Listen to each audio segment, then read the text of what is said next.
leads to more victims of violent crime and ultimately it destroys lives. Although we're seeing a number of positive trends under this government's law and order agenda, meth use has not declined. In fact, consumption doubled last year. This is a problem that comes with an estimated social cost of $1.5 billion in 2024, and that is utterly unacceptable. Gangs and international criminal organisations are profiting off inflicting misery on our Kiwi communities. And that's why I tasked Paul Goldsmith with leading a ministerial task force to look at the issue from all sides of government to land a series of actions that we can undertake to get on top of this issue. The focus has been on developing a plan to disrupt international supply, to sharpen enforcement and to reduce demand. We've immediately kicked this into gear, starting with increasing our network of intelligence and law enforcement postings abroad to better connect with New Zealand's law enforcement partners overseas. We're directing Customs, the Defence Force and the GCSB to undertake maritime operations to disrupt organised crime networks operating across the Pacific. And police are receiving more tools to intercept communications and search evidence stored electronically, and we're working with the maritime sector to beef up security and eliminate criminal threats at the ports. And in addition to the enforcement measures I've mentioned, we're allocating $30 million to increase services available to communities hardest hit by meth. This, alongside targeted media campaigns, we think can have an impact on at-risk communities that move us in the right direction to lower demand. As I alluded to before, we are seeing a number of positives in our fight to restore law and order in New Zealand. Meth is a challenge, but if we get this right, the flow-on effects should be genuinely meaningful when it comes to keeping Kiwis safer.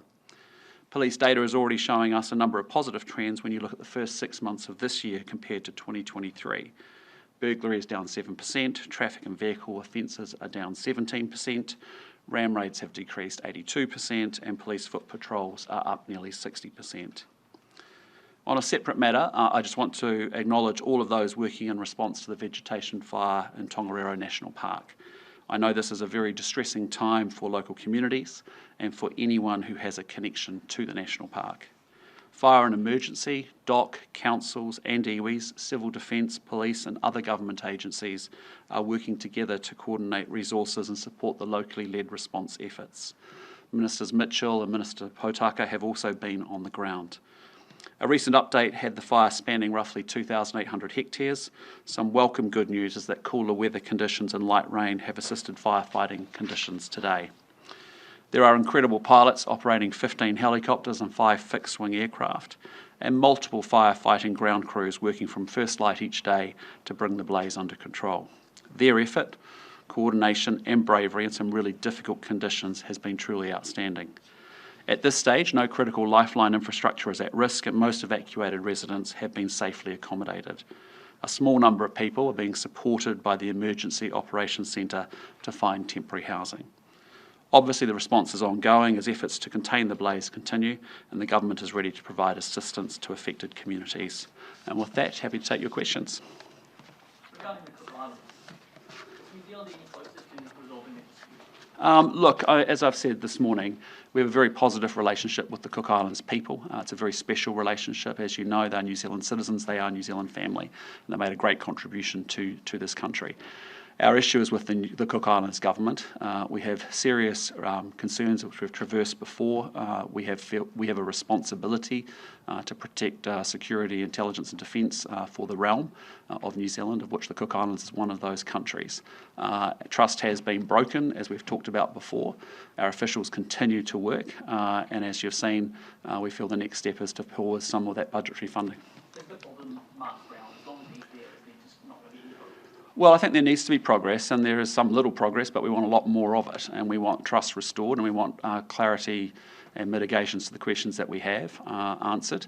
And until we see so, we'll pause our budgetary support. But of course, that doesn't preclude a lot of other money going into key parts of supporting the people of the Cook Islands as well.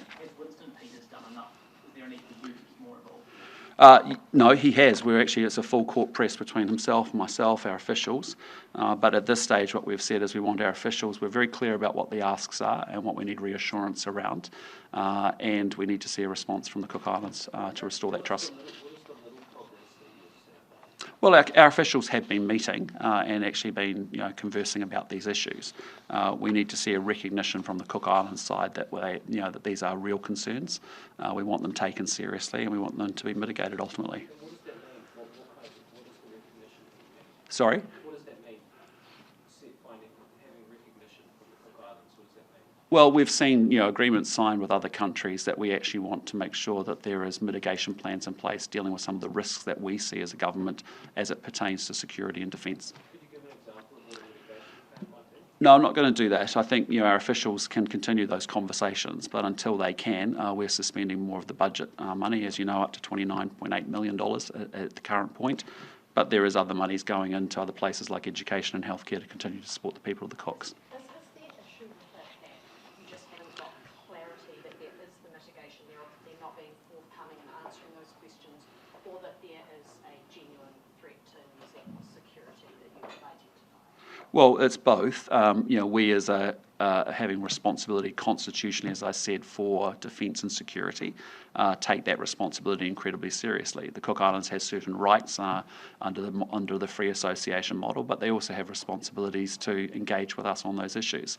As we've seen from the beginning of the year, that hasn't been the case, and it certainly hasn't been to the standard that we need it to be at as well. So until that happens, that budget money will be suspended. That budget money is given on the basis of trust, and trust has been broken. It needs to be restored. And what's the next step if they don't take those steps to restore that trust and that Well, I'm confident that they will take this pretty seriously, which is that they need to come to the table. They need to demonstrate to us that they understand the obligations and what they need to do to reassure us that those risks are being managed and mitigated. Prime Minister, so the government is considering Sorry, I'll just go to Zane and I'll come back. asset sales. So the Sorry? government is considering selling off assets, perhaps, or you're going to campaign on that as the next election. Is that correct? No, what I've said is that there will be no asset sales this term, which has been a long-standing position of the government.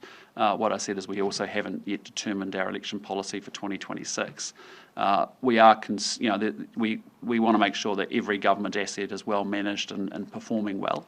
As I've said before, we're the fourth worst in the OECD at managing our assets, and actually 50% of our big capital-intensive agencies haven't even got basic asset management plans in place. So we expect the assets that we do own to be run incredibly well and to be managed very well. But also what I was alluding to this morning was just saying, look, we have to take a step back and I think actually have a bigger, bolder, braver conversation and a sophisticated conversation about asset recycling in the sense of, you don't just own the asset forever without questioning why you're owning it, particularly when you look at places like Singapore that actually can the assets they had in the early 70s versus the assets they have today.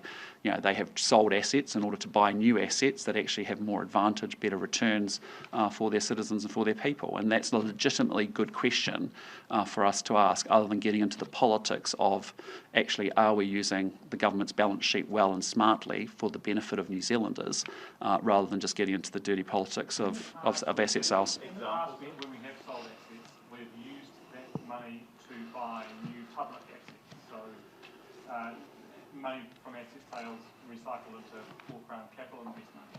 But the Singapore model recycles some of that capital to buy other commercial assets. Which model do you prefer? Would you like a Singapore-style model where some of our commercial SOEs were sold so that other commercial companies were purchased? Look, I'm not going to go into that because we haven't worked through as a party our own policy around that. As I said, we'll have more work to say about that as we go into the election campaign. But all I'm just saying is as you take a step back and think about a portfolio of assets that the government owns, it's not unreasonable to ask the question of should we own those assets forever unchanged? Your KiwiSaver account, the super fund, they will cycle assets in and out. We have other governments that do it in that way as well. There are assets that you could ask what is the purpose of the government owning that? Are we better to liberate those funds and put them into new assets for the public of New Zealand that would be more beneficial? So all I'm saying is at some point we're going to need to have a more mature conversation that I've observed happen over the last 15, 20 years than what we've had. Those assets require capital. Sorry? Many of those assets either require capital injections. Some of the assets, though, they provide services that might not be commercial for much longer. New Zealand Post, for example, is probably going to need a lot of help in the next few years. Yeah, look, each of the assets that we own has different challenges or different opportunities associated with it, and it's not one size fits all. I'm just saying to you, as a principle, I think we need to have a higher order conversation and debate in the country at some point about owning assets and not just locking and leaving and owning them forever. Certainly, I'm sure the car that you owned as your first car is not the car that you still own today.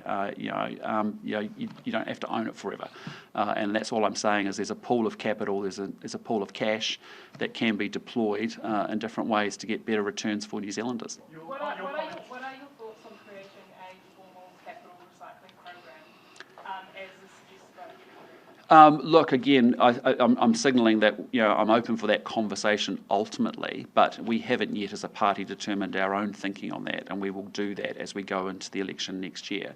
But I'm just, prompted by your article and the Treasury report, I think it was a good provocation to say, hey, listen, is there a more sophisticated conversation and a more mature conversation we can have about the assets that the government owns? And are we genuinely getting a good return for New Zealanders in terms of is that the optimal place in which capital should be sitting versus doing other things with it? And that's not an unreasonable conversation to have, I think.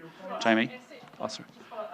Asset maintenance and the way we manage our assets is not obviously that Flash. politically, but is a very important element. So why is that not being done well under your leadership currently? Well, we are improving it. What I'm saying is that since we came to power, what we've discovered is we have a lot of assets. We are the fourth worst in the OECD at managing them. As when we now through our cabinet committees look at actually our quarterly investment reports and the analysis and some of the analytics that we've put in place around the management of those assets.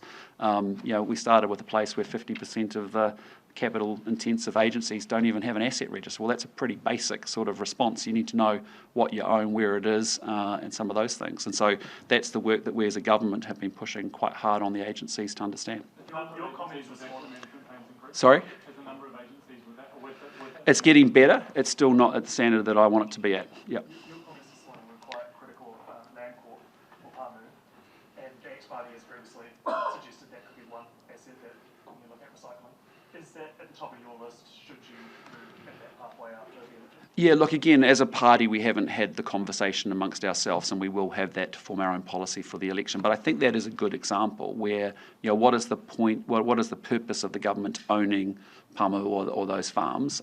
It may well be that they're needed for treaty claims. It may well be that it's used for R&D, for model farms. There might be a real rationale for it, or there may not be a rationale for it. We know that there's a massive drive for protein over the next 10 years or so, a shortfall around the world. Are we the best people to run those farms? How do those farms perform relative to farms that aren't run by government? All of those things are legitimately good questions to be asking to make sure that we are maximising the capital that the New Zealand government has tied up in that investment to the benefit of New Zealanders, so that we can actually do things with that capital and those returns. Are there other assets or SOEs like Land Court that you have those similar types of questions about? Each and every single asset that we have, we should ask those questions of them and question the government's purpose for owning those assets, and more importantly, how are they performing, how are they delivering, how well are they being managed, and recognising that there is a range of assets that the government has.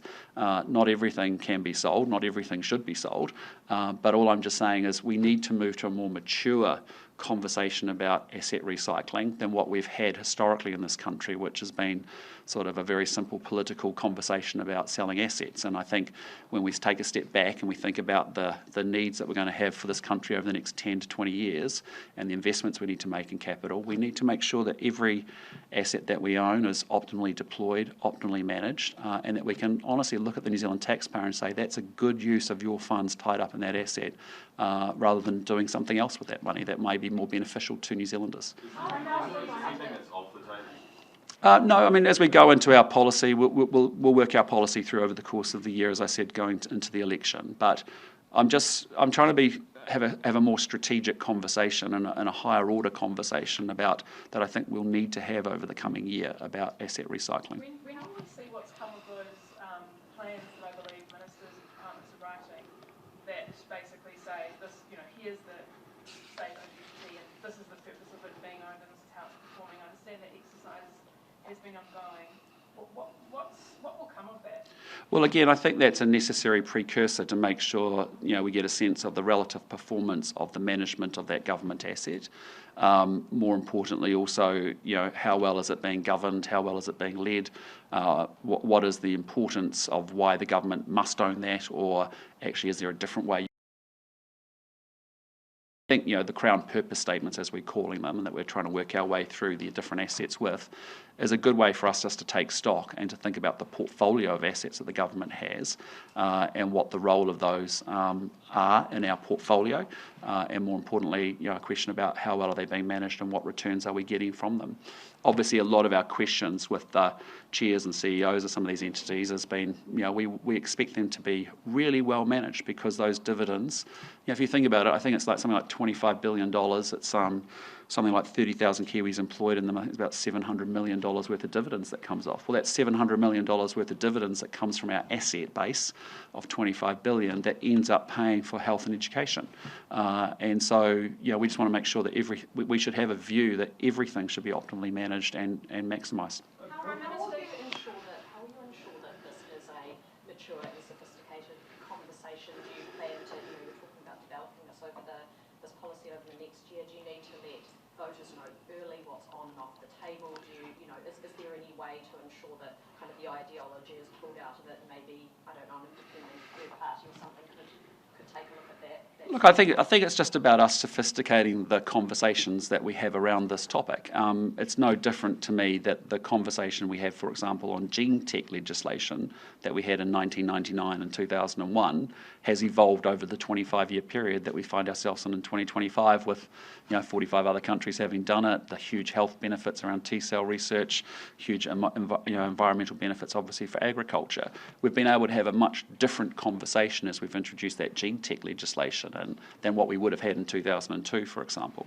And so all I'm saying here on the asset sales and asset recycling, it's the same thing, right? We should actually make the case for if we think there's a change, or if we think actually having some flexibility to recycle assets so that we can deploy capital to its highest use so that New Zealanders benefit from that. That's all I'm saying. Will you look to proactively release those purpose statements shortly to try and give the public some sort of idea of what is the purpose of the government over this? Look, is it going well? Is it not going well? Yeah, look, at this point, we're still doing that work of building out those Crown purpose statements. But all I'm foreshadowing is at some point, yes, we will have a conversation about, our asset portfolio and actually, in a sense of, is it optimally organised? Is it actually, are there candidates that you could say we could recycle that in order to get this investment or this asset away? Sorry, Thomas.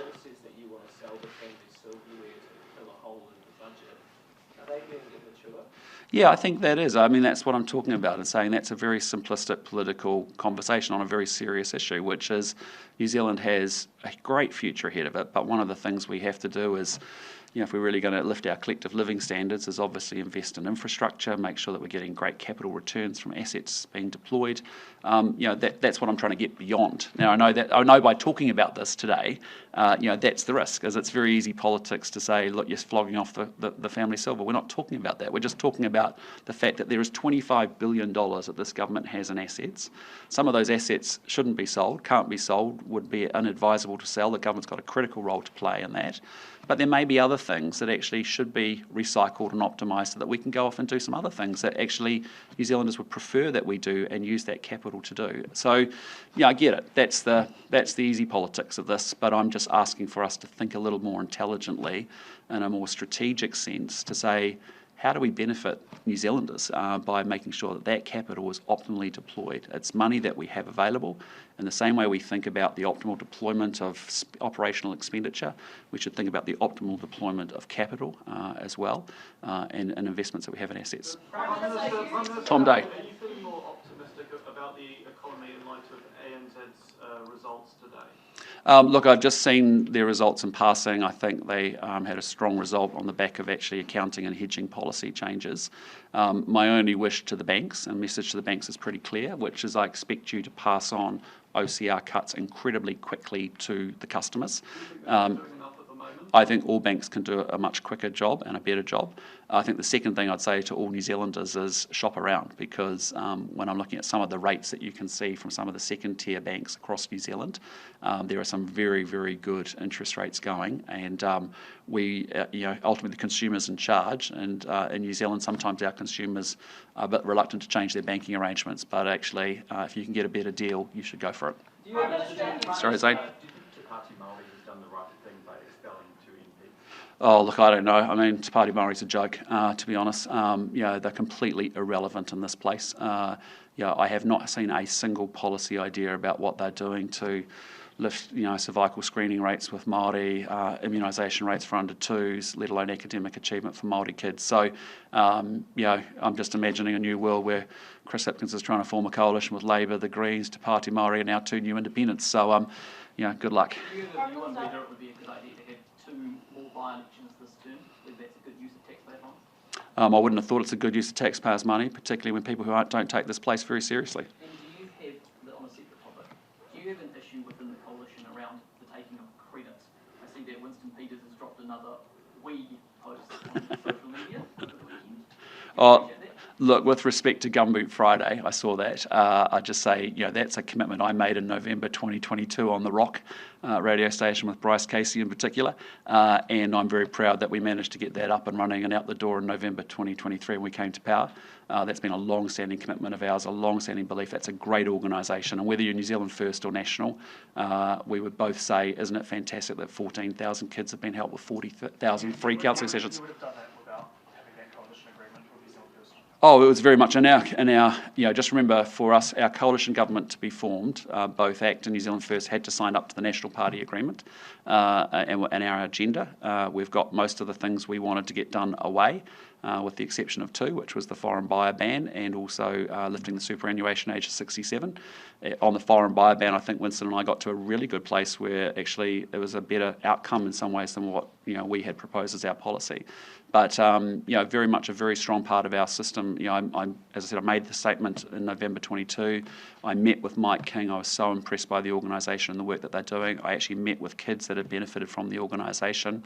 And yes, great that New Zealand First is on board with that too. But so was National. It was National. We campaigned very strongly on that idea. Prime Minister, Yes, ma'am. You met with Samoa's Prime Minister over the weekend. Yes. He pledged to bring up the visa-free petition with you at a meeting. Did he bring that up when you guys met? Look, I don't go into the meetings I have with leaders, but to be honest, the meeting and engagement I had with the new Samoan Prime Minister was actually really a welfare check on his health. It wasn't a formal bilateral meeting. We're going to do that in the new year. I would like to try and visit Samoa in particular, or he can come and visit us here in New Zealand, and we have a proper meeting with all of our officials in attendance on the bilateral relationship and the opportunities that we have. I was coming out of other meetings on my way to some others, and I wanted to drop in and see him, given he's been dealing with some health challenges here while he's been here in New Zealand. Winston Peters has signalled support for a visa-free travel petition. Is that something that the party could back? He said that they'll work hard with the Samoan government to perhaps bring it to life. Yeah, look, I'm proud that we've actually done a number of things to make visa and travel with the Pacific a little bit easier, if you think about some of the things that we've done over the last 2 years. But look, we're open for further conversations, as we are with all Pacific Island nations and friends and partners. But ultimately that'll be led by MFAT and Minister Peters. Prime Minister, Sorry, mate, yes. You obviously see the Crown as being capital constrained. That's kind of the logic of doing that. Do you think that capital constraint comes from the access to borrowing or the sort of revenue needed to support more borrowing? No, it's just coming from a principle as a former business guy that you just don't want lazy balance sheets, right? And so you want to optimise your profit and loss statement. It's strongly connected to your balance sheet, and you want to be thinking that you're actually maximising your balance sheet really effectively. And that's where it's coming from, to say, look, New Zealand has, as I said, I think it's roughly $25 billion worth of assets that are tied up in that. The question is a legitimate one of just asking, are we getting a good return for that? Does that mean you'll be looking, when you talk about optimising the balance sheet, that is in terms of maximising dividends, I guess, to sort of minimise taxes, rather than sort of reducing net debt? It's about profit and loss rather than about debt levels or leverage. Yeah, look, the government running its books has a whole range of things that it's trying to balance and the trade-offs that it has to make, as you know. I mean, we have a fiscal track that we've committed to, which is really important, the balance between debt and, actually our ability to do capital investment and then how we deploy the assets that we've got and make sure we get optimal return from them. We're just coming from a place of, you've seen it with the way that we've tackled things like classroom costs, through good managerial through good managerialism, we've been able to actually halve the cost of a classroom by doing more standard classrooms, and for the same budget, deliver twice as many classrooms to New Zealand kids and families. That's a good example. I just expect everything to be optimally maximised to the very best of its ability, whether it's the assets, whether it's the operating expenditure, capital expenditure, that we should be doing everything we can, in fairness, to make sure we're running this economy really optimally for New Zealanders. Some of the Treasury advice that you received on the exit vote, it did make the point that the ones that are really underperforming from a return on capital basis often provide services that are not, that are semi-public services. New Zealand Post delivers letters, TVNZ provides some public broadcasting. These are companies that operate commercially but also provide services that are public services. Yeah, and that's not. Yeah, well, that's what I'm saying. It's not all assets aren't equal, right? All assets, there is a different purpose for why the Crown owns them today, and that's why we're saying let's get clear on these Crown purpose statements, because actually that's exactly the point. There will be assets that we actually are doing a public good that actually the government should own. That's quite a legitimate question. But it's not a one-size-fits-all. Actually, there will be assets equally that you say, are we the best natural owner of those assets? Should we not, recycle that asset into another asset that actually New Zealanders would get greater benefit from? So I'm just, again, in the spirit of trying to have a more mature, sophisticated, strategic conversation about it, that's exactly the point, Thomas, that I think you've raised about each of those assets is different. So the price of carbon on the New Zealand emissions trading scheme is as low today as it has been at any time in the last couple of years following last week's government announcements. How is that consistent with the ETS doing the heavy lifting on New Zealand's climate change? Yeah, look, part of it has been that we've had a lot of change under the previous administration around the scheme and lots of fiddling with it, and we need to let it be pretty stable and pretty understood by the market, so there is certainty there. Our auctions are still not clearing consistently, and we need to make sure that we actually, one of our commitments is that we don't really want to change and muck around that too much. But haven't you just done that? That's exactly what's happened by the last week. The prices tanked as a result of government announcements, which seem to have had pretty much the same effect. With respect to the Climate Change Commission efficiency changes that we want to make. Yeah, I get that point, but I just say to you, I think the reality for us is that we actually have, we're trying not to interfere and muck around with the ETS too much, and I appreciate that may well be the market's response to that, but I'm not going to comment on that given the market. Just on MET, the Ministerial Advisory Group on Organised Crime, has the government reached a position on recommendations in that report? Not at this point. We haven't had a broader conversation about it. Some of the ministers will have been talking about some of that. But again, what we're trying to do here is just a recognition that the meth challenge that we're facing has changed a lot, I think, in the last 2 to 5 years. We are seeing prices for meth in New Zealand greater than what you see in other parts of the world. As a result, it's become a very attractive market, the Pacific, to the drug cartels in North America in particular. And we're seeing things that we haven't seen before, boats coming out of South America, in some cases submarines are bringing drugs into this part of the world. It's a problem that's a scourge across not just New Zealand but also in Australia, Fiji, Samoa, Tonga, and we need to lift our game and be much more intentional and have more intensity to what we're doing across all our agencies. Prime Minister, if we just back to Te Pāti Māori, if we just took a step back, yeah. Shedding or getting rid of 2 divergent MPs ahead of the general election, a good move or a bad move? Look, again, I'm just not going to go into it because I'm not the leader of Te Pāti Māori. There's a couple of leaders or many leaders from what I can kind of work out. It's just all I'm trying to say to you is, for me, I'm trying to sort this country out. I'm trying to turn it around. I'm focused on that task and all the shenanigans of Te Pāti Māori, who I just haven't seen here in this place offering any serious solutions to the challenges and opportunities that this country has. And so to me, it's just a sheer soap opera. And I don't want to work with them. I won't be working with the independents. I won't be working with Te Pāti Māori. I'm pretty clear about that. For Chris Hipkins, he does. Why not working with the independents? Why ruling that out? Oh, just because, again, honestly, we're coming in here every day, working 20 hours a day as a government trying to fix the joint, and I haven't had one single substantive policy conversation with Te Pāti Māori at all. It's all performative, it's all drama, it's all soap opera, so I just got no interest. Yeah, and I know we love a hypothetical, don't we? But yeah. The next election, and if Takusa Ferris and Maria Mino Kapakingi seem to be, good and be putting policy forward, would that then change your mind about potentially working? Look, from what I've seen, I just think, they're actually just not serious, any of them, about actually wanting to deal with issues that confront Māori, let alone all New Zealanders. And, we're a government there that's determined to get improved outcomes for Māori. I appreciate, we're very focused on that, and I just don't have any engagement from them on that. Mr. Minister, you said today that you intend to introduce a legislation on social media ban. Yeah. Can you be really clear? Is that an upgraded version of the Catherine Weed's bill, or is it a totally fresh bill? There's two tracks in place at the moment. So as you'd be aware, Catherine Wedd's members' bill has been pulled from the tin, and so we can progress that. But in parallel, I've also asked Erica Stanford to go off and look at work of what would be required to generate a good government bill.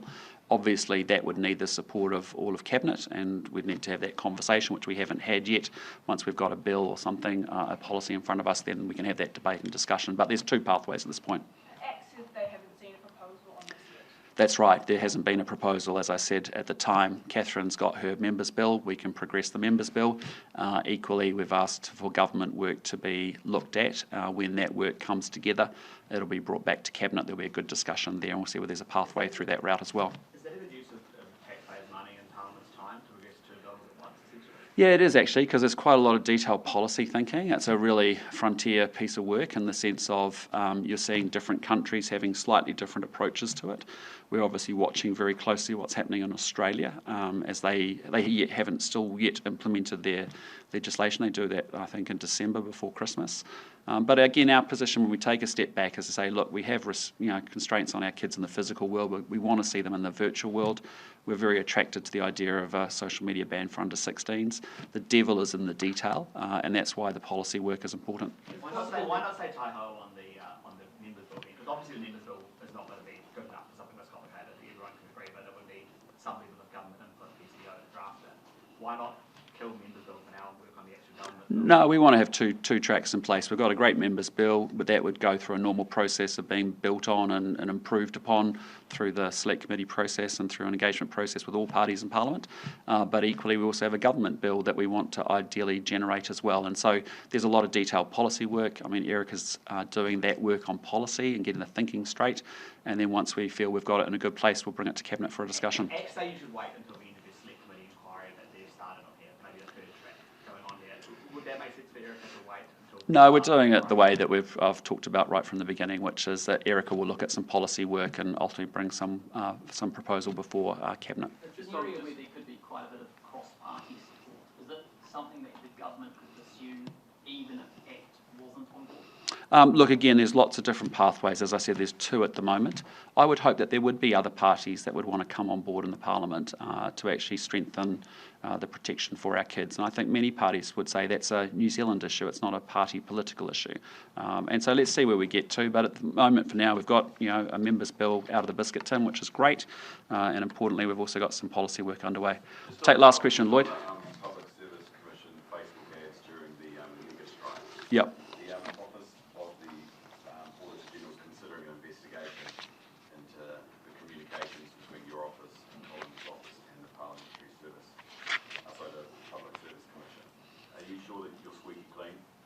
Yeah, look, I mean, but I also support what they did. I think, making the case for the offers that they have been trying to present to the unions is actually a good thing. I just say on the unions front, the unions need to get back to the negotiating table and bargaining table. I spent the weekend, and Saturday I was in Hamilton, and I had this couple come up to me, really awesome couple, hard-working New Zealanders, probably earning a lot less than teachers and nurses, frankly, and they had a 9 and 11-year-old, and I said, how's it all going? She said, Chris, I want to tell you a story. She says, I've been trying to work really hard through this year to save up my leave so that I can use it over the long summer break.